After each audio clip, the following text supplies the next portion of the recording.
Oh, yan. O ngayon, sasabihin nyo sa amin na malakas pang kapit niya. Ang mga bashers ko, sana maintindihan nyo rin po yung parte ko. Naging worker din po kayo. Pero kung kagaya nyo ako na nag-iisip ng kung ano-ano, pasensya na po, pero magkaiba tayo ng kaisipan. So, hindi po kami yung nauna. Hindi po kami yung nagpatayo nito. Actually, 6 months na nagantay ang ating kliyente para maayos to. Siyempre, sa kapakanan na rin ng kliyente ko, eh, gusto ko rin naman na maging maayos ang lahat. Kita nyo ngayon sa likod ko. Nung mga unang vlog natin, dun sa taas, ay yun pa lang yung kapak na nakikita namin. Pero sa ngayon, halos lahat po pala. So sana maintindihan nyo yung side ko as a contractor na may malasakit sa kliyente. Yun lamang yung tanging gusto kong mangyari. Na wala sanang magiging problema at walang sisisihin sa bandang huli. So welcome back sa ating panibagong vlog.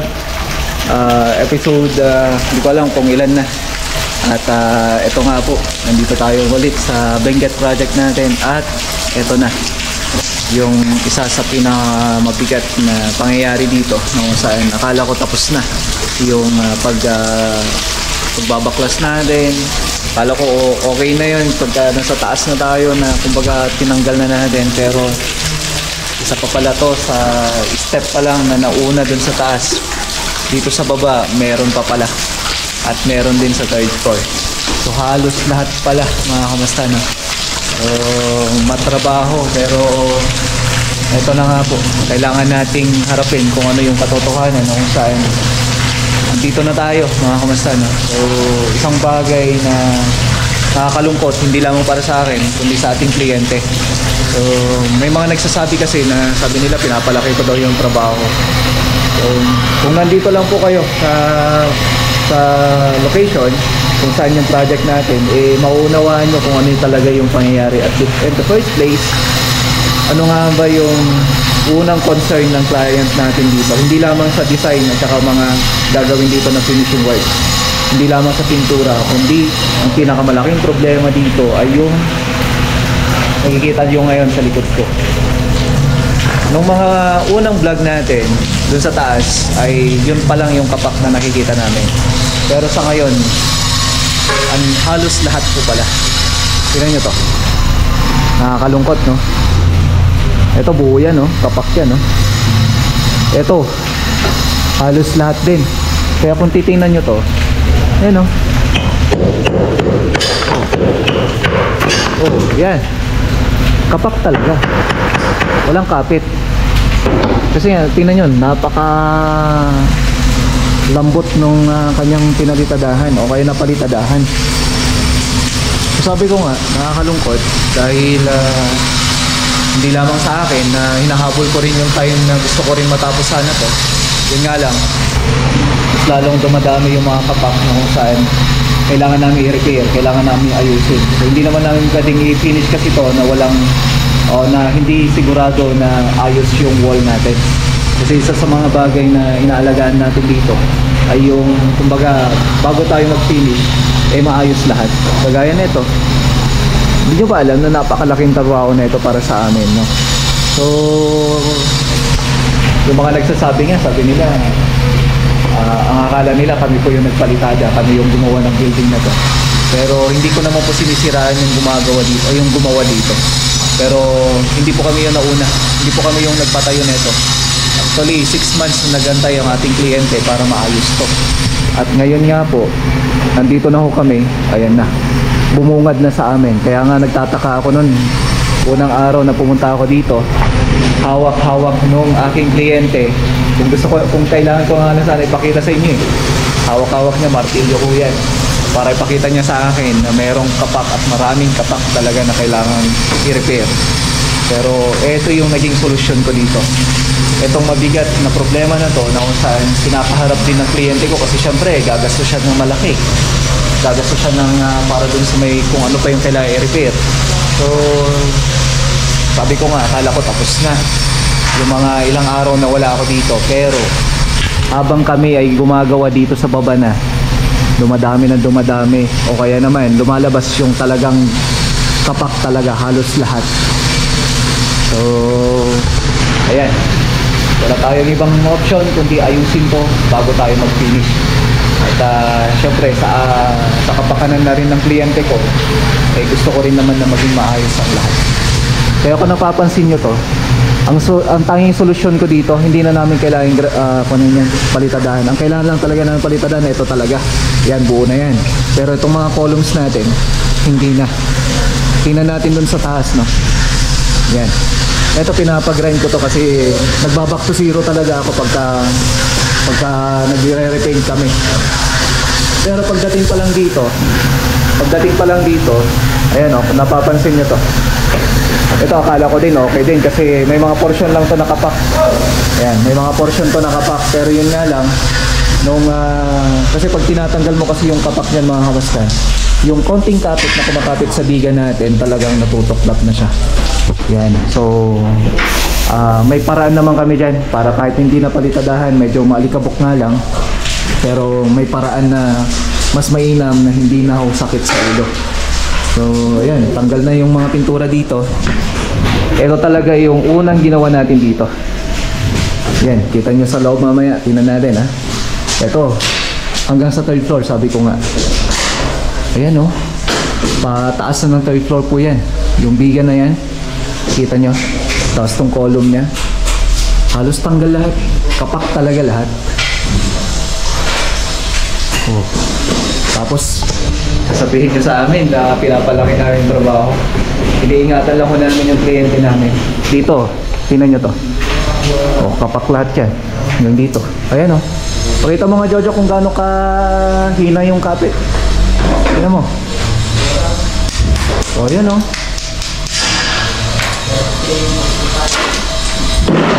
Halos buo-buo yung natatanggal. Oh, yan. Halos buo-buo po yan. May talagang walang kapit. So ngayon mga kamasta, kung napansin nyo to, ito yung kapak noon na pinakita ko sa inyo na halos maraming nag-react, nagbigay ng reaction, nagbigay ng opinion na kami daw ay hindi kami marunong gumawa, kaya kailangan namin siyang tanggalin.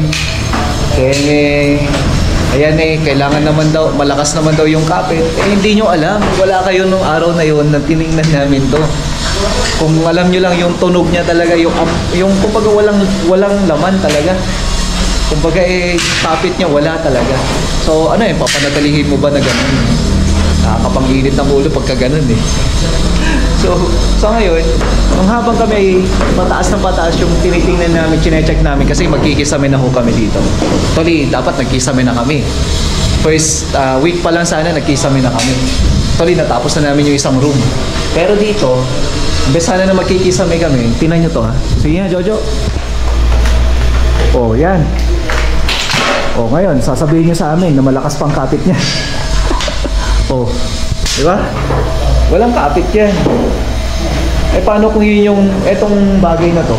Paano yung bagay na to? Sabihin nyo, ito, medyo may kabigatan din. Ang isa pa, ito, no? Pag bumagsak sa ulo to, hindi lang natin alam kung ano yung kakahidat na mababagsakan nito. So, isipin nyo yun. Kaya huwag kayong nagko-komento ng kung ano. No? Ayan, no? Oh, kamay lang ho yan. Oh, yan. Lahat yan, ha? O, tingnan natin. Para mas maging maintindihan ninyo, mga kamusta, no? Lalo-lalo sa mga bashers natin. Oh, ayan. Ganyan lang siya kadali tanggalin. Na sinasabi nyo na malakas yung kapit, na bago pa daw. Oh, totoo yan. Bago pa ho to.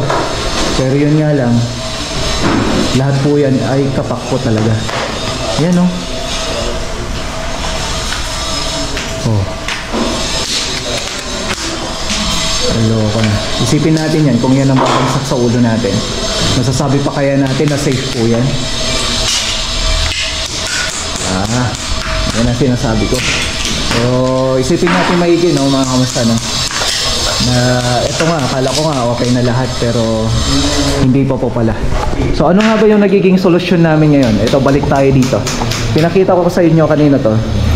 Ayan, itong part na to. Ito, hindi na ho namin pinalitadahan. Kung titingnan natin, napakapino na niya. Maayos na ho siya. Kasi nung nag-grind namin yan, kagaya ng ginagawa ni Jaren, ito siya. Using cup wheel natin, ito siya. So ito yung solusyon namin. Using cup wheel na yan, pinapalambot namin yan na kung saan inaalis namin yung mga ayan, excess niya, baka bukol-bukol, mga kumapit na mga kung ano dyan. Ayan, yung kumbaga lamat nung yung forma. So, grind namin yan lahat. Ngayon, nililaser namin yan gamit yung laser leveler natin. Kung may bukol po yan, o kaya medyo may sexy na part, yung sexy na part medyo habulin natin yon. Kung may mga nakabukol na part na yan, grind ho namin yan using cup wheel. So hindi na ho namin kailangan grinderin ho yan. O hindi namin kailangan palitadahan, I mean, no? Sorry, no? So hindi na namin kailangan palitadahan yan para masabi na para magkaroon ng panibagong trabaho. Yan yung sinasabi nyo eh. Actually, diskarte na lang ko yung ginagawa namin dito para ako ma-meet namin yung time na gusto ko nang masilingan to, makapag-tiles na ho kami. Ayan, kasi yung wall natin nakaprepare na to, babatakan na lang ho ng masilya yan. Kaya nga sabi ko sa inyo, yung oras namin dito napunta lahat sa repair. Napunta lahat sa kung ano yung gagawin, na yung kung ano sana yung phase 1 ng project namin dito ay hindi pa ko namin nagagawa. Kumbaga nasa kalagitnaan pa lang kami ng pagre-repair, no? So ngayon, itong part na to, habang ito ay naayos na, ayan, konting habol lang ho ng masilya, then okay na. So sabi ko nga sa vlog natin, kapag ito naman ay tuwid naman, makikita naman, kaya sabi ko gagamitan namin ng laser. Pero kung medyo malaki-laki yung tama, talagang papalitadahan namin yun. Pero kung walang tama yan, at konti lang naman yung konting kumbaga gewang niya o kaya kung ano man dyan, bukol niya, grind na lang ho namin yan. Yun yung tanging solusyon namin na ginagawa dito, no? So sa mga bashers ko, ayan, sana maintindihan nyo rin po yung parte ko. Naging worker din ho kayo. Pero kung kagaya nyo ako na nag-iisip ng kung ano-ano, pasensya kayo. Pasensya na po, pero magkaiba tayo ng kaisipan. So sa ngayon, hopefully maging okay na lahat. At sa mga susunod na araw, magkikisame na ho kami para may makita na rin ho na matapos dito sa ating proyekto. Kasi ito yung sinasabi ko na first week namin dito, nag-start na kami sa kisame. Ayan, no? Ayan, actually, matapos na sana yan. Ganun din to. Nakapag-frame kami dyan. First week pa lang ho yan. Dapat tapos na sana to. Kaso nga lang, back to zero kami pagdating sa mga columns natin. Ganun din sa mga beams natin. So, ayan, mga kamusta na? So, sana maintindihan nyo yung side ko as a contractor na may malasakit sa kliyente. Yun lamang yung tanging gusto kong mangyari, na wala sanang magiging problema at walang sisisihin sa bandang huli. Yun lang naman po yung punto ko. Kaya nga po, sabi ko, akala ko nga po ayos na lahat, pero yun nga lang, pati sa baba kailangan namin i-repair bago kami mag-finish. Pero ang tanging magagawa ko lang dito, ayusin muna namin lahat bago kami mag-proceed sa finishing works. So sana huwag nyo rin pong sabihan yung mga kapwa manggagawa ng mga nakaharap sa inyo o kaya nakatalikod sa inyo. At ang isa pa, lagi natin isipin, kaya nga tayo gumagawa para sa pamilya natin. Pero dapat bigyan nyo rin ng malasakit yung mga kliyente ninyo o kaya kliyente natin, no? Good luck. God bless sa mga bashers natin.